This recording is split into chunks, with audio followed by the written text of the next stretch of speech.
there should be no carve-outs.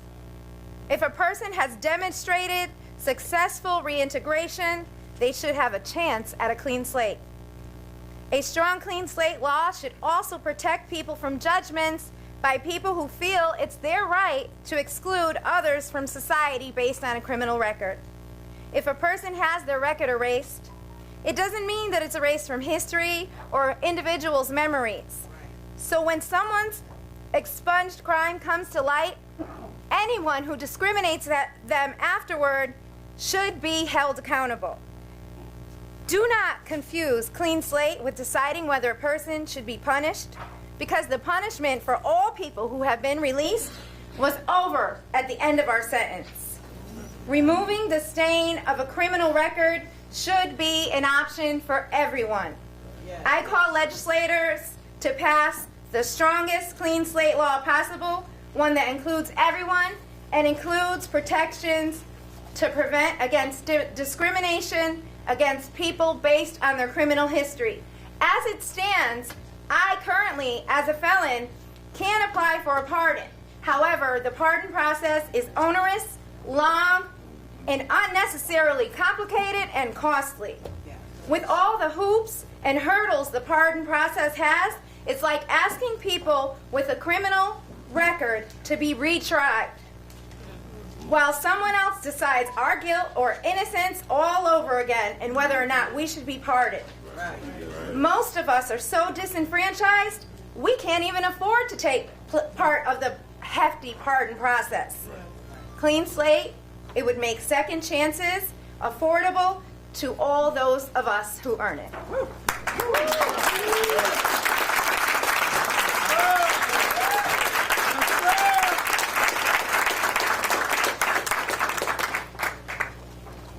I would be remiss to say, please hold your questions and comments until the end. Y'all can clap, that's fine. Next, we'll have Don Grant from Connect come up to the podium. Hey. Good morning.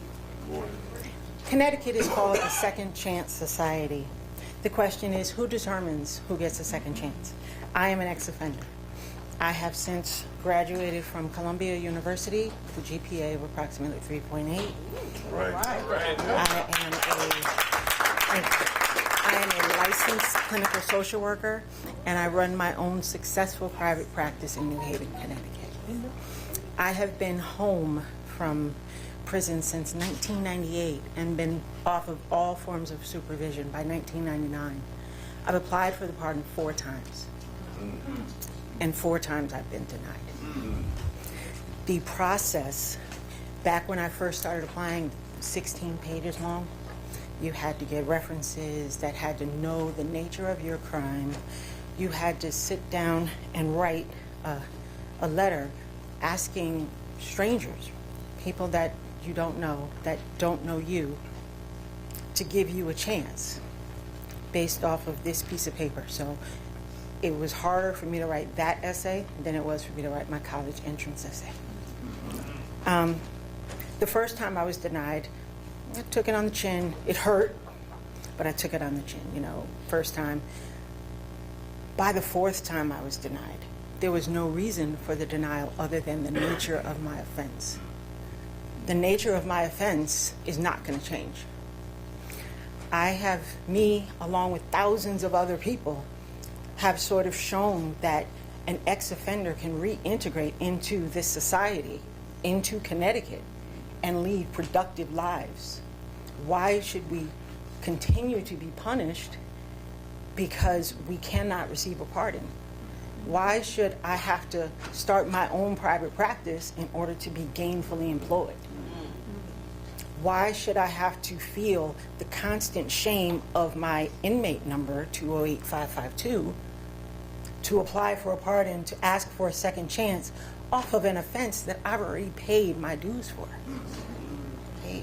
The judge said I was sentenced to 6.5 years.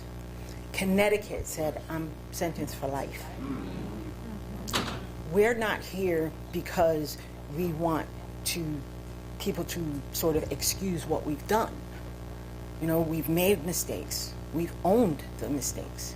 We're here because We want Connecticut to not put us through the trauma of continually having to write down and ask for people to judge you, which is what our pardon process looks like. Pardon application now is 21 plus pages. You have to go into a detailed explanation of everything that's happened in your life, and then you have to explain why you deserve one. For people to say, well, you know, you're not good enough. I felt like that in jail. I feel like that every time I apply for a pardon. It got to the point where I decided I'm not applying anymore, because that no is one of the most painful no's that I've ever experienced in my life. So Clean Slate is asking, what Connect is asking is that your bill become more inclusive. Include the people that are felons. Include people that have done what I've done, what Tracy's done, what Larice has done, what millions of other people have done around the world, and tens of thousands of people have done in Connecticut. Give us a chance. Thank you.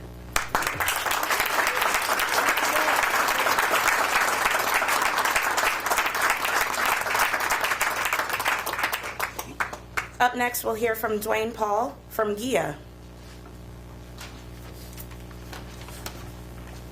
Good morning. Good morning. My name is Dwayne David Paul. I'm the director of the Collaborative Center for Justice and the Criminal Justice Team co-chair of the Greater Hartford Interfaith Action Alliance. We're a broad-based community organizing group of 35 churches, mosques, synagogues, and meeting houses, representing thousands of active constituents of Greater Hartford. So throughout the session and today, you're going to hear from many experts about why passing a real clean slate bill will boost the state economy by providing greater access to higher education and to well-paying jobs. And that's true. You're going to hear about how a real clean slate would help drive down crime by opening up the legal job market, safe and secure housing, and keeping families together. That's also true. But I'm going to leave that to the experts and to those, like my brave colleagues here, who have firsthand experience in this system. I am here this morning as a man of faith to appeal to people of all faiths with a simple proposition. Support a real clean slate because people who leave prison should be able to rebuild their lives, provide for their families, and contribute to their communities. When citizens return to their communities, to our communities, the record of even a minor arrest can sabotage them for the rest of their lives. We demand that they pull themselves up by their bootstraps, but at every turn, we prevent them from getting boots. That's cruel. That's absurd. That's immoral. Most of our religions speak to the power of a second chance. Join us then and fight for the values of our religious traditions. Fight for a real clean slate in Connecticut. Thank you.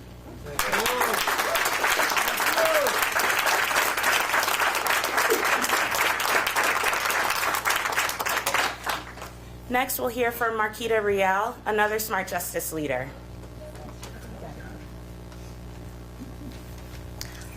Hello, everybody. My name is Marquita Real. I'm a Smart Justice leader, a training barber trying to start my own business, and a mom. Clean slate. Hello. Clean slate with anti-discrimination protections will help me and people in my community to try and build a foundation where we can grow. Too many times, people from our community with degrees, certificates, and/or licenses are unable to provide for their families in the way that they should be able to because of their records. I now often see this in my home and barbering community. A record alone shouldn't be the only reason why we can't progress. If the Clean Slate Act was here, that would be one less hurdle for us to have to hop over. If you are trying and doing the work, you should be able to start seeing results. Isn't that what America is about? If you can't put your skills to work because of your record, it is very discouraging. When I worked in an office, they would let me know that they know I had a record. That's when I knew I wouldn't be able to progress there. I have heard you are qualified, but because you have a felony, we won't hire you. You shouldn't be able to judge people based on their record alone. A clean slate would help people have something to look forward to. People coming out of prison, at least they would know that this was not going to be forever. That the day would come that they wouldn't be judged for their record. Clean slate should include felonies. Misdemeanors alone is not enough. For that day, misdemeanors alone is not enough. Everybody deserves that light at the end of the tunnel.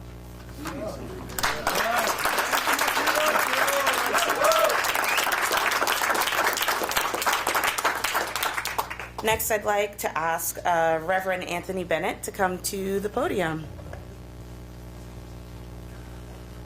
Good morning. Good morning. My name is Pastor Anthony Bennett, blessed to serve as the pastor of the Mount Airy Baptist Church, Bridgeport, Connecticut, as well as co-chair of Congregations Organized for a New Connecticut, representing 29 congregations, more than 25,000 people in New Haven and Fairfield counties, multiracial, multi-issue organization. We joined our colleagues more than a year ago who have been working on this issue for a number of years. We joined together because we know the strength that we have in our numbers. Clean Slate is about redemption and fairness. Our people have served their sentence and stayed crime-free for a period of time.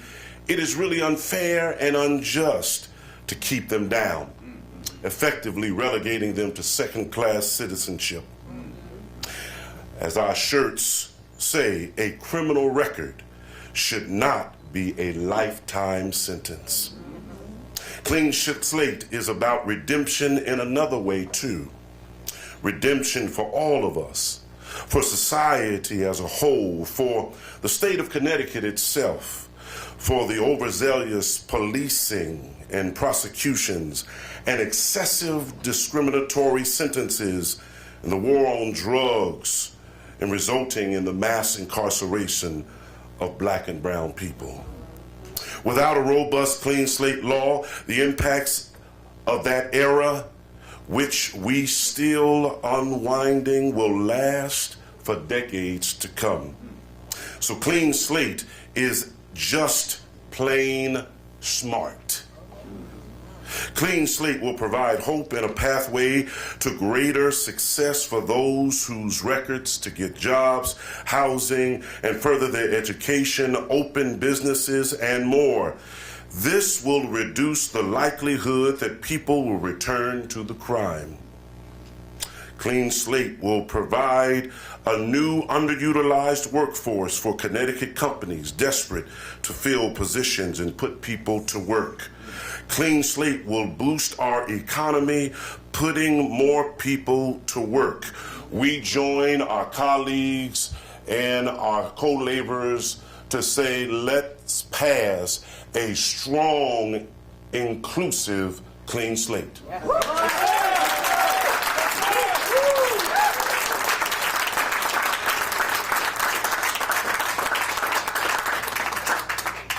I'd like to invite Sean Sellers, another Smart Justice leader, to the podium, please. Hello. Good morning. Greetings. My name is Sean Sellers, and I'm a Smart Justice leader. The novelist Fyodor Dostoevsky said that the amount of civilization in a society can be judged by its prisons.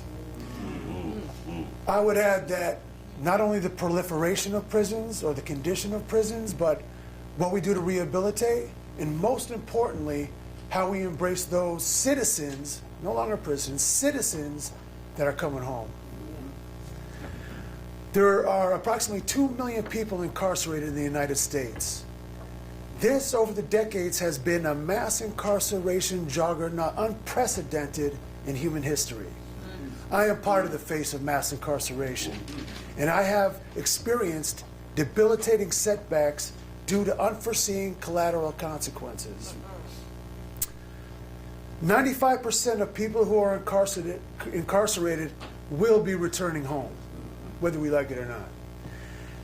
In Connecticut, they will face over 500 barriers. Currently, right now, people face over 500 barriers and collateral consequences that cripple their ability to successfully reintegrate. Now is the time to pass a comprehensive clean slate bill.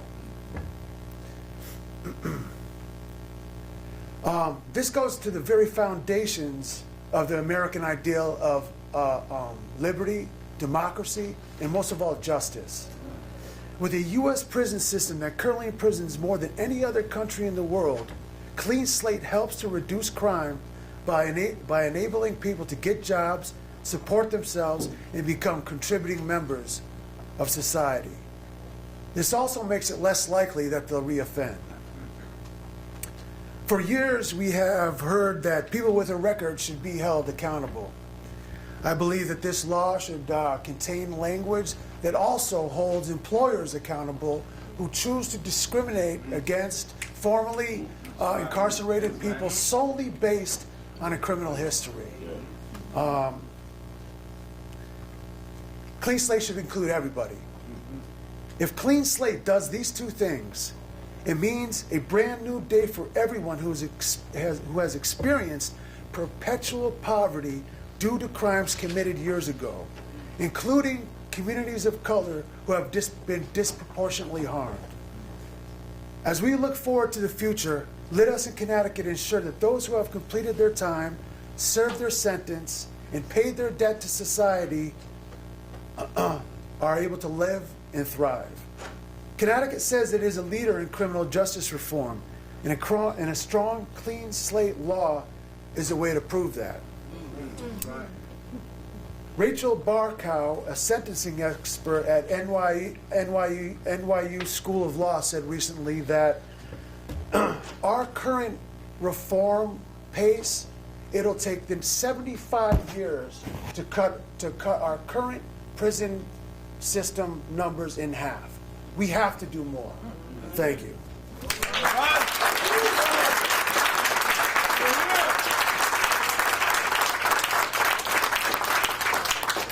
Next, I'd like to invite Senator Winfield, co-chair of the Judiciary Committee, to the podium.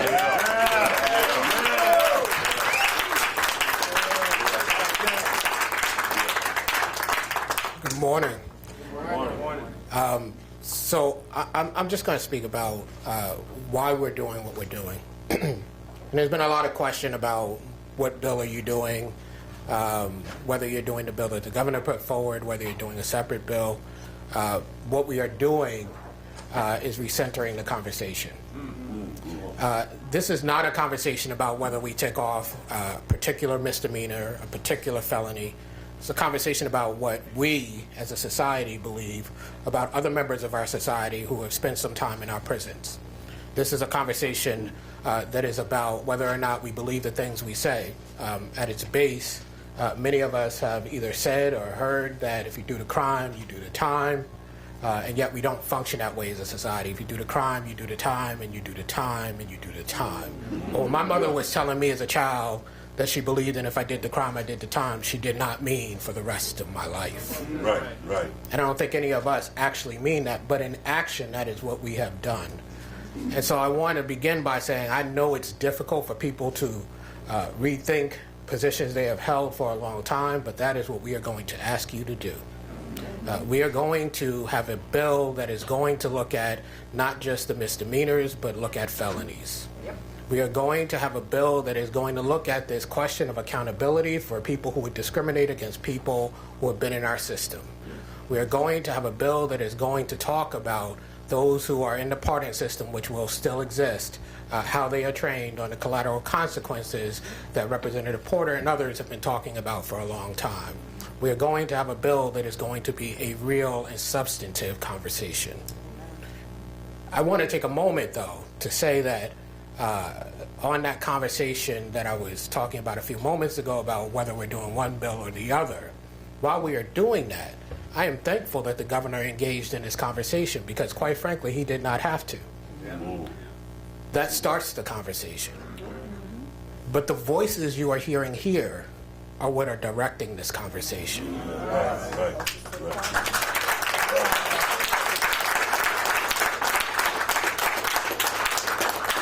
And I want us to think deeply about what we're hearing, because I know that my father's life, my mother's life, are the history that allowed me to be who I am and created who I am. And if you leave mothers and fathers in a system where they can't get employment, where they can't get housing, you're not just talking about them, you're talking about their children and our communities. This issue is much bigger than whether or not some ex-offender, and I hate that term, but some ex-offender gets relief or not. And I want to end off by just saying why it's particularly important to me. Years ago, I was an activist, and I worked with some people who had been in the system. And part of that work was helping people to get pardons. And I remember sitting with some men who were trying to get pardons and helping them through the application process, some of the harder work I've done. And I remember there was a guy who had spent a number of years mentoring in our schools. He was an activist working with the youth in the streets who had issues. He'd done all kinds of stuff that I hadn't done. And he went up for his pardon. And the way it worked was there was kind of like a little community.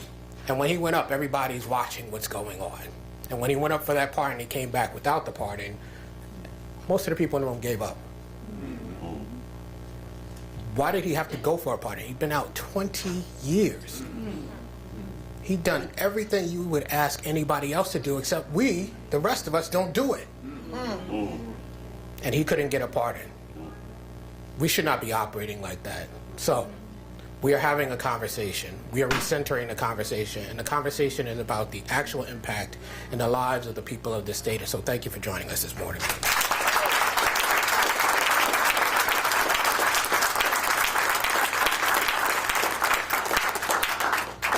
Next, I'd like to invite Representative Staffstrom to the podium, another co-chair of the Judiciary Committee.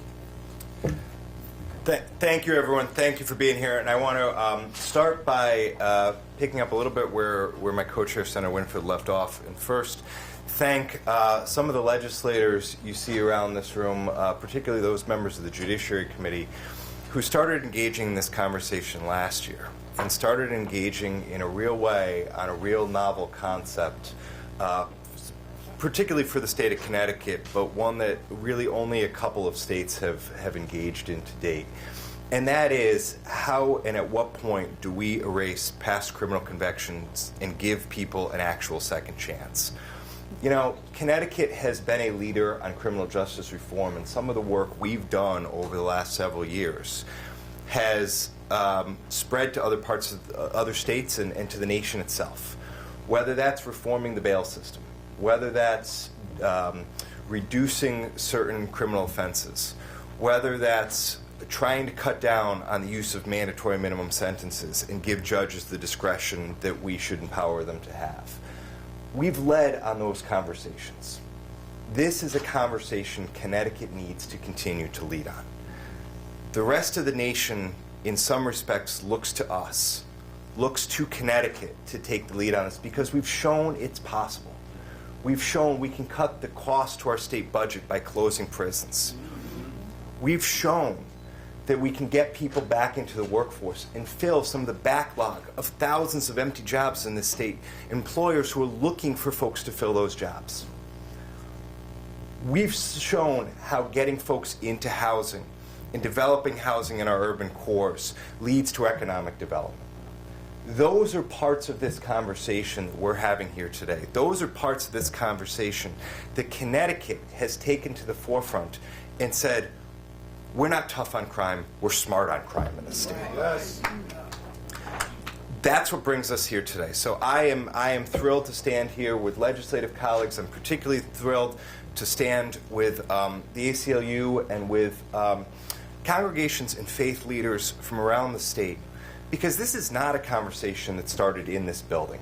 This is a conversation that started on the streets of Bridgeport and New Haven in particular. It's a conversation that started in churches, in those communities and communities around them. It's a conversation that started with urban and suburban churches coming together and talking to their legislators collectively and saying, this is important to us. And now it's here. And now it's in this building, and it's time for us to act and get this done this year.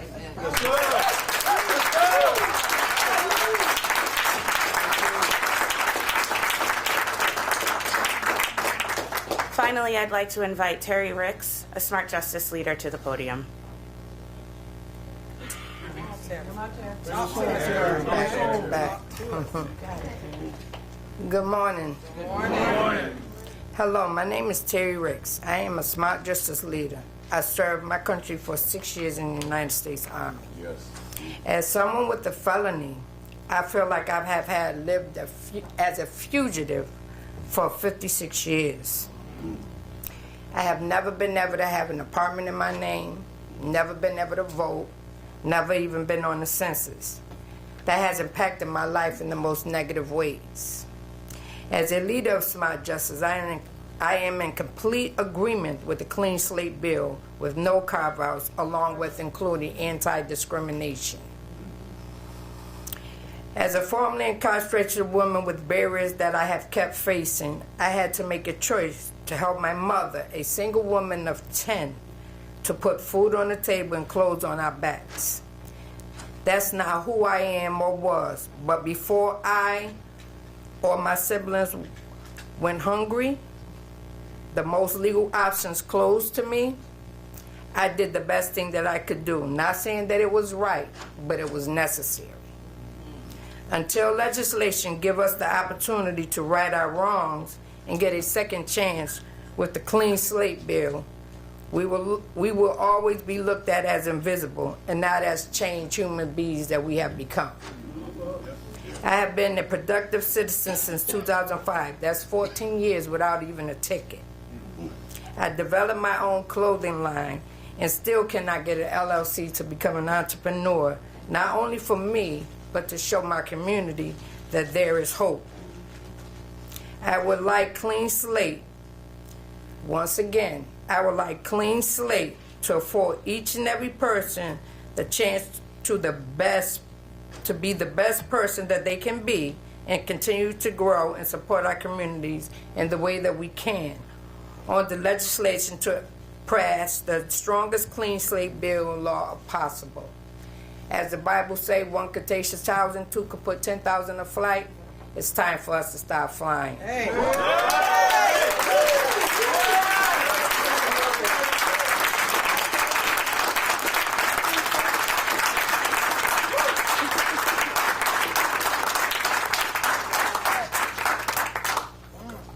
Yep. So before we open it up to questions, I really quickly want to thank the legislators that are standing up here with us today. Representative Nolan, Representative Palm, Representative McCarthy-Vahey, Representative Porter, Representative Walker, and Senator Kushner. Thank you for being here with us today.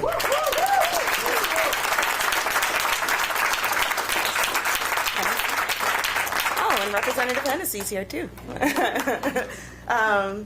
So I'd like to open it up to questions. Have you drafted the legislation yet? Because I've been just doing some quick checking, and the only bill I seem to see is the bill that was introduced on behalf of the governor. So could you give us sort of Sure. The legislation, as you know, the Judiciary Committee has a lot of bills, somewhere around 80, so it's in the process of being drafted. As I said, we're trying to open the conversation up. I think that's the theme of the day, to add back in the full slate of misdemeanors, to have a conversation about, at the very least, the C-level felonies down. What would be the penalty for the employers who discriminate? So there's a conversation that I believe people wish to have about discrimination against those who have a former criminal record. We are working on how exactly that will work. There are statutes where those types of protections are already afforded. We're looking at those statutes to see where it would sit. And what sort of changes do you envision to the pardon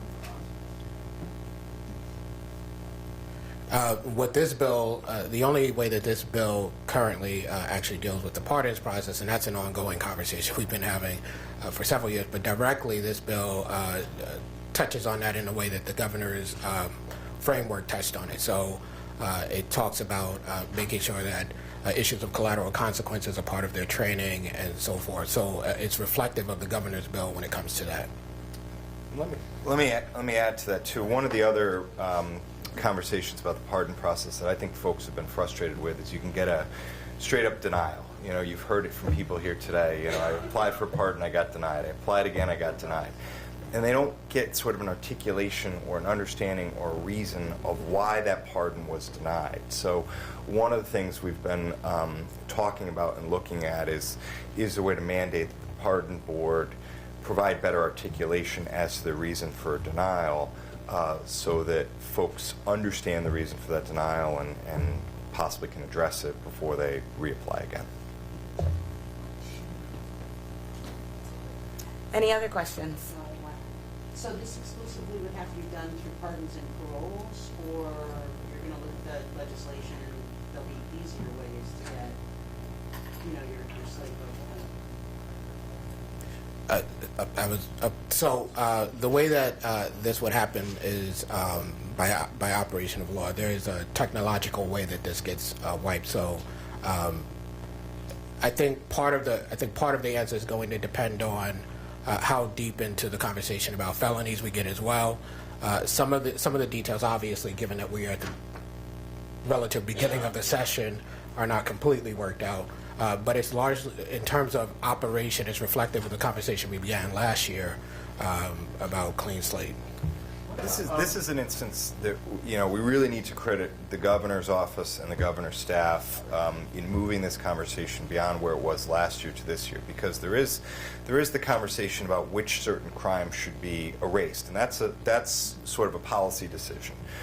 But there's also sort of the technical aspect of how do you go about erasing it based on you know, the computer systems within the judicial branch and within the state police and other various agencies and state records that are out there. And I don't think we can underemphasize the amount of work that OPM and the governor's office put into looking into that issue last year and working with the leadership of the committee on sort of the technical aspect of how does this actually happen once there's a policy decision of what types of crimes should be erased. And that's what I was going to ask next. That's what I was going to ask next.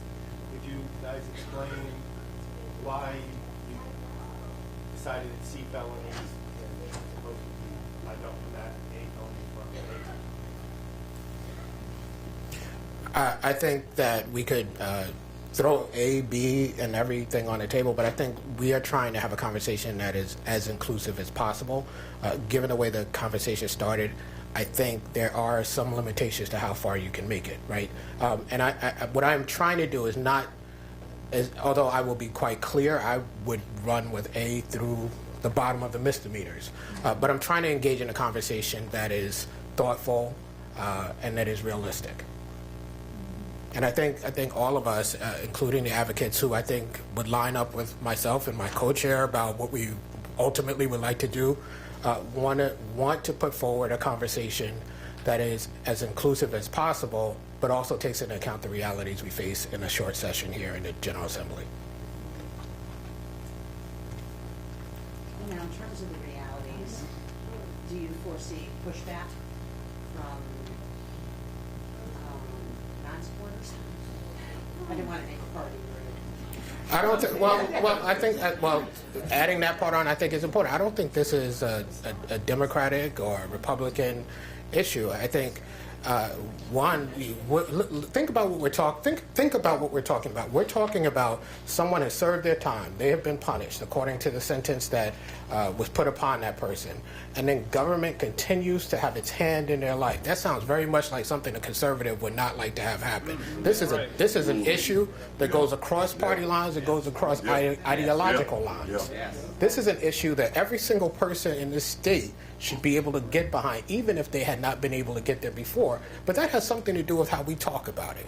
And so, again, we are recentering this conversation. We are opening this conversation in a way that it had not happened before. So I think that you will see, at the very least, people who you might just assume would not be on board with this engage in the conversation in a real way. I think one of the things you have to remember, too, that we really haven't touched on today is, you know, we're not talking about an erasure the minute somebody leaves a correctional institution or the minute they come off of probation. We know from study after study after study after study, there's a certain number of years, it's somewhere between 3 and 5 years, that if somebody has not reoffended, their chances of reoffending are less than somebody who has never offended before, never committed a crime before. That's what the data shows. So what we're talking about here is there's a period of time that goes by, and after that period of time, we're saying that person is not any more likely to reoffend than you or I or somebody else who may never have been wrapped up in the system before has been. And I think we need to, in order talking about the opposition to this or the potential concerns about that piece needs to be front and center. The other thing that David McGuire from the ACLU, the other thing I'd point out is that the states that have passed this, Utah and Pennsylvania, are Republican states, and that these numbers you see up on all these posters are comprised of Dems, Independents, and Republicans. So this is an issue that we know does appeal across the spectrum, and here in Connecticut, likely voters in the 2020 election overwhelmingly support this type of legislation. Thank you, everybody.